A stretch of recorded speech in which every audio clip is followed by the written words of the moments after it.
and welcome to this very special conversation. On this Women's Day, we are celebrating the courage and contribution of women in Indian Armed Forces. They are breaking barriers, taking up multiple roles, and breaking glass ceilings. That's what defines women as we celebrate them right here. And let me introduce these phenomenal women to you. We have Lieutenant Colonel Ankita Kanwar, an Army Air Traffic Controller. We have Lieutenant Commander Varsha Shaukeen, a Staff Naval Air Operations Officer on the Navy's P-8, which is a primary anti-submarine and anti-surface warfare aircraft. So, to put it simply, she hunts down Pakistani and Chinese submarines for a living. We have Commander Sakshi Bhargav, an Air Traffic Controller Officer at INS Hansa in Goa. Besides coordinating the movement of military aircraft, she handles the movement of up to 75 civilian aircraft. So on your next holiday, ladies and gentlemen, into Goa, remember it could be very well Commander Bhargav, who could be guiding your flight to land there. We have Squadron Leader S. Mahapatra. She flies the C-130J tactical transport. So if India were to deploy our para-commandos deep behind enemy lines, Squadron Leader Mahapatra may well be the pilot to get them there. And Wing Commander Sumiti Sansgiri is an engineer with the Indian Air Force, and she's a trained person in handling automatic data and radar systems. So thank you so much for your time here. I'm going to begin with you, Lieutenant Colonel Ankita. What are the opportunities for women in Indian Army? The question is which opportunities are not given to the women officers in Indian Army. The women officers now are flying combat aircraft. They are paratroopers. They are leading troops. They are commanding officers. Presently, as we talk, there is this demo display team of parajumpers, first ever parajumping team from Indian Army, which is under training. Army is, it does not look at a specific gender to begin with. There are no less opportunities for women officers in Indian Army. Army actually tasks the best to do a particular job and does not look at whether it's a woman or a man. And life comes a full circle for you also at NDTV. Oh, yes, it does. As I was thinking about it earlier, that exactly today, 15 years ago, when I was a cadet in Officers Training Academy, a team from NDTV Hindu had televised an interview on all the appointments in the academy. And I was asked this question then too, that what do you feel about the upcoming combat roles? And do you think it's a good idea for women officers or women soldiers in the future to be fighting as a combatant? And see how we have evolved from 2010 to 2025, that combat roles are already in place. And yes, that speaks volume about the Indian Defence Forces. Yes, and Commander Bhargav, last year in November, the much-awaited grant for a permanent commission to ATCOs came, and you were among the first batch. What was it like receiving that letter, and particularly that entire transition from short service commission to permanent commission?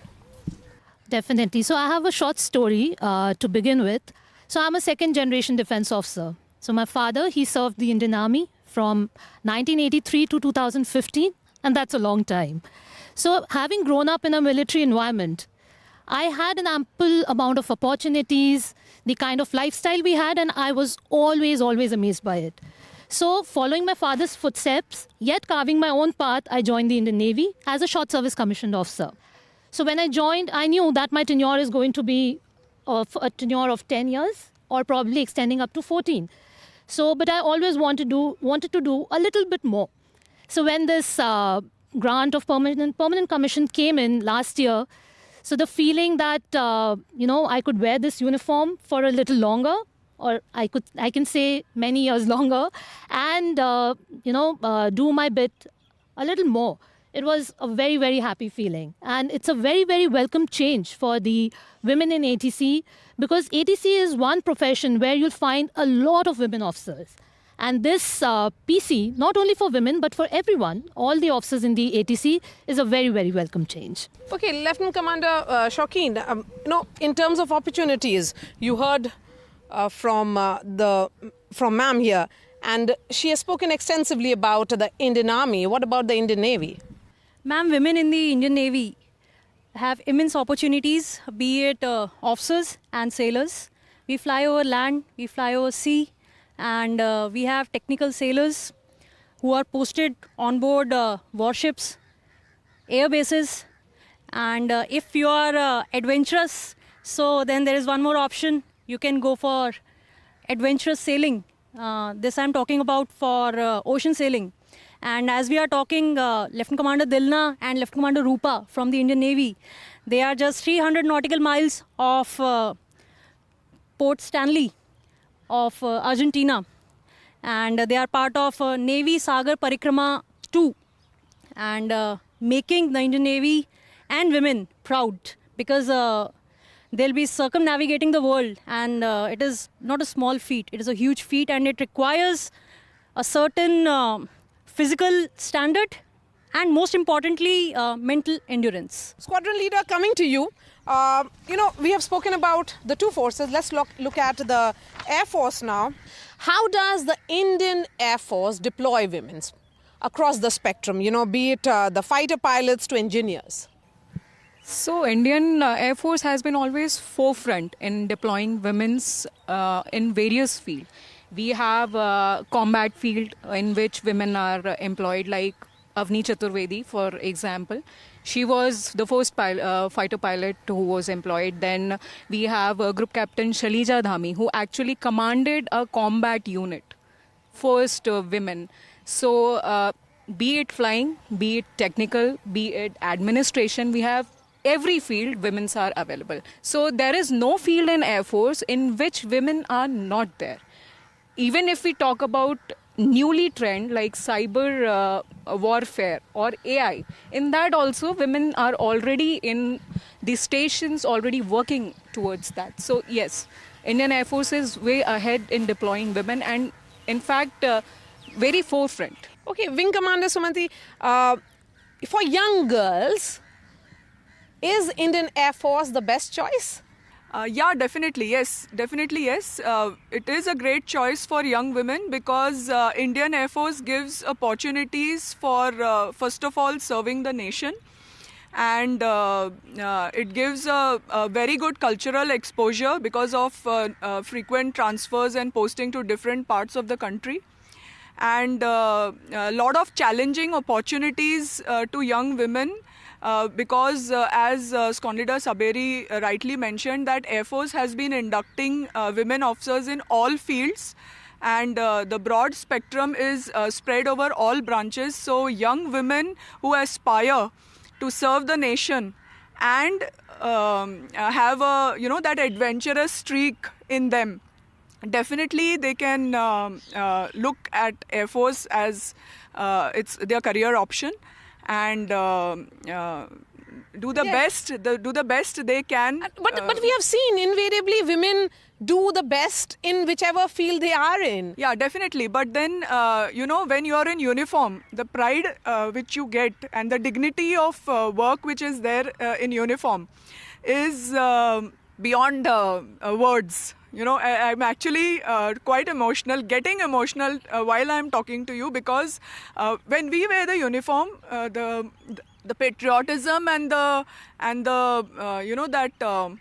what do you say? Nationalism. The nationalism and the that pride feeling, in the country, that feeling and the proudness which we get, which we used to probably have when we sang national anthem in school or when we took a pledge in school. So it's that kind of a feeling, and it cannot be compared with any other feeling, is my personal belief. Yes. I think what Wing Commander Swati is also, I'd like to emphasize on that I was reading this thing, a particular quote, a one-liner the other day, and it said that this uniform that I don is not only about the fabric that you see, it's also about the fiber in me. So it's all, it's just...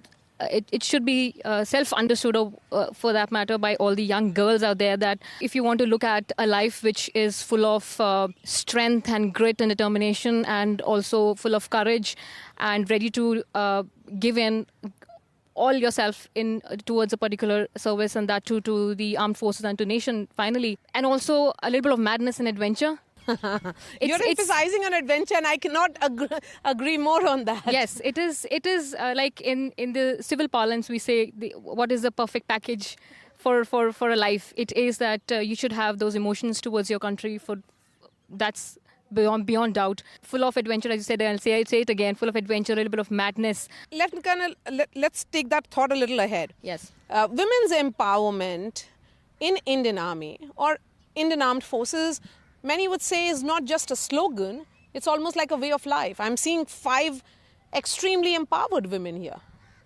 Yes, you're quite correct there, because women empowerment is just not a slogan, as you said, it's way of life. As we've seen, talking about the history way back in 1958 when the women first got inducted in the medical in the medical corps.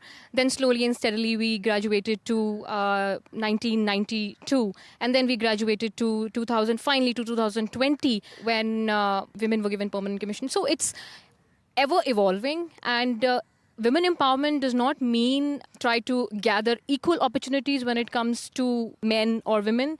It is about having that neutrality feeling into yourself, that it's not about men and women, it's about being gender neutral. As army, or rather Indian Armed Forces, will task a particular officer looking at the capability and the kind of performance he or she gives, and not on the basis of gender. On the basis of gender. Just elaborate on that. You know, the point here is that a mission is allocated not on the basis of gender.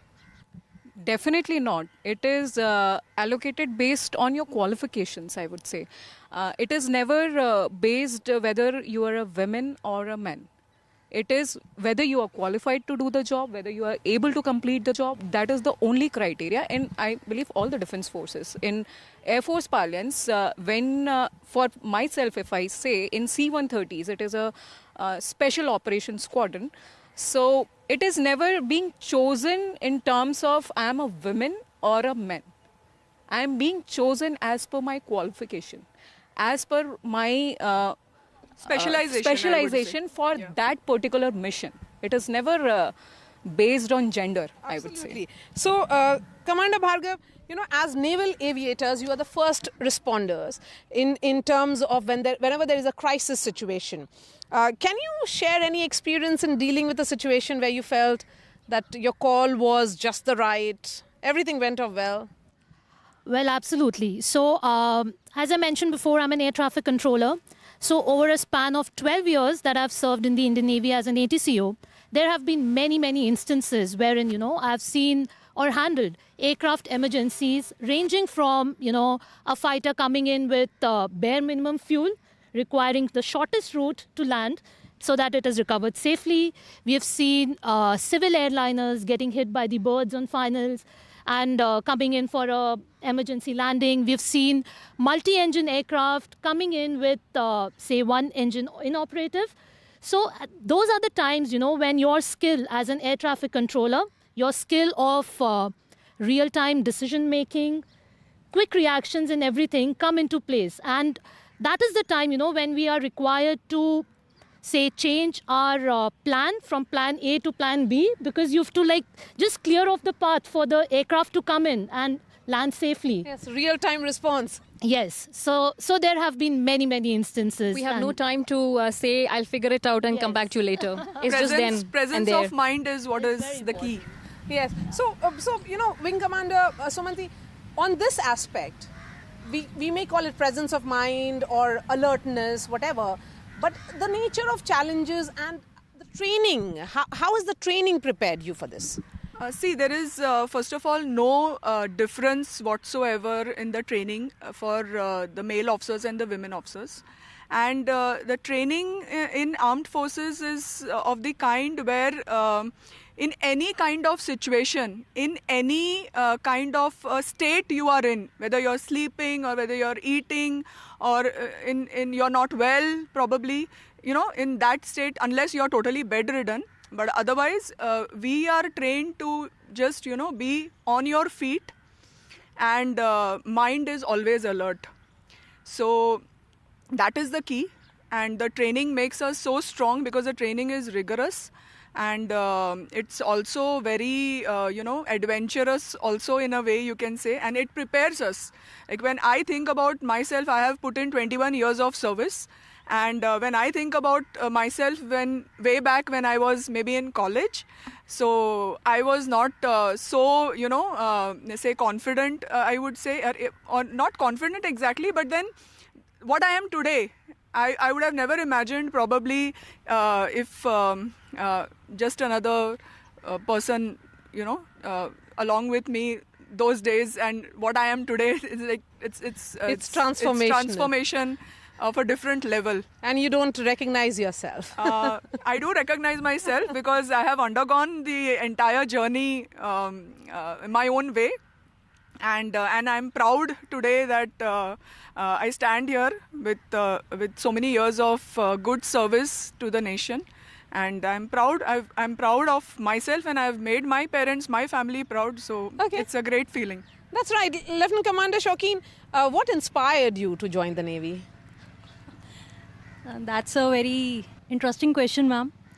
I always, when I was a kid, I have this very fond memory of myself coming to Rajpath, then Rajpath, now Kartavya Path, coming there and watching 26th January parade with my grandparents and parents. So the charm of uniform used to attract at that point of time.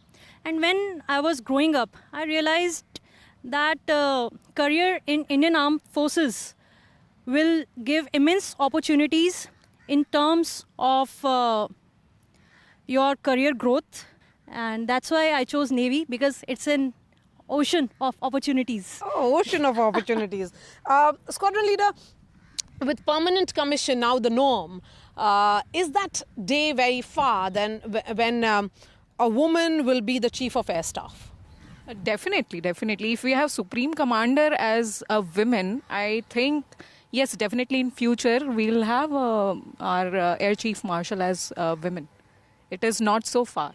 It's just matter of time, I would say. Okay, so it's only a matter of time. Let's bring in Lieutenant Colonel Ankita again. Lieutenant Colonel Ankita, how challenging is it for a woman to command or win the trust of men that you are commanding? Okay, I feel that trust is not given or asked for, it's earned. When it comes to commanding troops, by troops I mean the men and the women soldiers, I would not, or rather any commanding officer would not walk into a room and think, I'm a woman leading men or commanding men.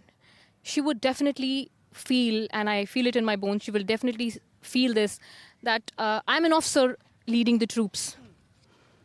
So as I first said, that trust it has to be earned, because we spend more than half of a day with our men. They are like our brothers. They're like our friends. In the end, when the red flag goes up, we will be staying with them. We'll be working with them. So that kind of a trust and brotherhood is very important as an officer and also as a commanding officer. That answers it well. So, Commander Bhargav, in terms of the nature of training, is it challenging? I'm sure you have friends in other fields as well. Absolutely. You share your experience with them and say that, you may be doing a 9-to-5 job. That's how it's described. But what I do is far more exciting. Absolutely. I totally agree with you on this point. Air traffic control is a very, very exciting job. So I would like to mention here, ATC is one of the most stressful jobs in the world, but at the same time, very, very exciting. So now the aviation all over the world is growing exponentially, but the airspace remains finite. So the job of an ATCO is to ensure a safe and an orderly movement of all the aircraft in the finite airspace from the time they start up for takeoff till the time they land and switch off. That's our job. And it is very exciting. And every time we sit on controls, we don't have the time or the scope to refer the books. We need to remember all the provisions that we were taught in our training and apply them practically. There is just not you don't have a single second to think. All decisions are split second. So it's very, very exciting. And As you mentioned, other branches, my counterparts in the other branches, they do, few of them do have a 9 to 5 job. We are operating 24/7 all the days, 365 days in a year, no chutti, no Sundays, no closed holidays, nothing. But yes, the job is very, very satisfying. When you see, when you go back after a shift of 8 hours, knowing that all the aircraft were handled safely and emergencies, if any, were handled nicely, the aircraft were recovered well, it's very satisfying. And you know what? I really feel that when we talk about sitting on our desks, I mean the control panel that we have as ETC officers or the panel in the aircraft, from there to the global platform.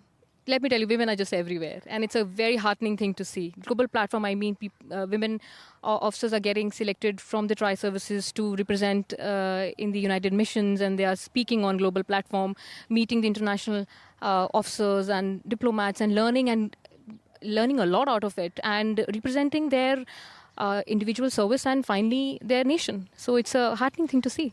Okay, so let's start wrapping up this conversation, and I'm going to begin with Wing Commander Sumanthi.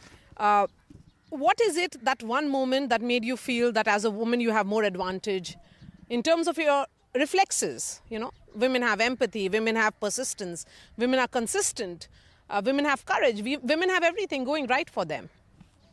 Yeah, so I think the best quality of a woman is to multitask. In the sense, I'm a mother of 2 daughters, and while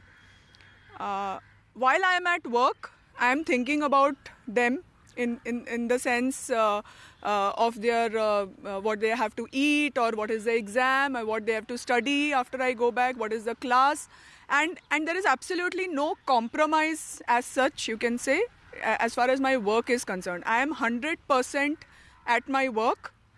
I'm 100% with my family, and another thing which I would like to add to what Bhargava and Saberi said, see, once you have worn the uniform, it's not that we have been given a task at our job front and we do it. Even when we are out as a civilian, in fact, I mean in our civil dress, you know, that sense of duty is always there. So if I see, it has happened with me, I was carrying and I was driving to my office, and a person met with an accident, I was bleeding. And I was alone in my car, obviously. I was going to office. So I just stopped my car. I asked some people to help me. I put him in my car. I took him to the hospital. And I went back to my duty. So we never give it a second thought, you know, of ye main karun kya, ya main ye na karun, ya, you know, there's no second thought as such. And we're totally committed 24/7 to the family, to the country, and to each other. Yes, squadron leader, for all those women who are watching you and watching this show, what will you be telling those young girls? Well, this is the best platform you can have. This is not just about another job. This is actually a way of life. Just like you said a few minutes back. So it gives you everyday challenges. It gives you adrenaline to work. It gives you a potent platform to work with, and sophisticated new technology to deal with. So you are every day on your toes to learn the new things, to update yourself. It is never a stagnant life. No, you are always Never a dull evolving. moment. No, never a dull moment. Never. I'm sure it is for everybody. It sounds as exciting as the life of a journalist. Yes, it does. And one very important, I have always felt that one day if I sit like that and I get a chance to say that what message do you have for the young girls, I would only say this, that you come into the armed forces not because you want to prove it to somebody, that I want to prove back to my society, or I want to prove something to my siblings or to other men in my life. No, it's not about that. It's about just live your dream. Come here, serve the nation. You should honor the place wherever you are. In Indian Defence Forces, you'll get various opportunities to prove yourself. That is okay, but you should not come and get commissioned thinking of that. Let me get into a job which is full of men and I'll get a chance to prove myself. No, it's not like that. You should prove yourself to you. That's the thing then, and you should just get up, train, be fit, train yourself, and crush it. Yes. So the benchmark should be you yourself. Yes, Commander Bhargav. Yeah, so my message to the women is in today's India, the women are breaking barriers, proving their mettle across all the domains, be it, serving at sea, flying in aircraft, taking on leadership roles or technical roles. The world is full of opportunities, the armed forces is full of opportunities. So yeah. So opportunities are calling. Opportunities and cutting edge technology to work with. To be, if you want to work in new aircrafts, new systems, new radars being deployed. So this is the field which will give you opportunity, equal opportunity, I would say, and at the same time give you a varied platform to work with as per your choice, if you want to. And this is just not another job. This is actually a way of life. Thank you so much. Okay, your final thought here. Ma'am, serving in the Indian Armed Forces, it is not any job or profession. It's a service, and it's a service to the nation. If you're working hard, if you're a hard worker, you have the right attitude, and you have that josh inside you. So my message to every youth in the country, and especially women, that you should definitely join Indian Armed Forces, as it is the only platform which will give you varied choices and the leadership and management lessons which you learn while serving. Those lessons you can use in the outside world as well, and they'll be really helpful. Besides that, serving in the Indian Armed Forces give you various opportunities, and you should definitely come and explore it. All right. So thank you so much for speaking to NDTV and thank you for sharing your stories. That's all from us. Thanks so much for watching.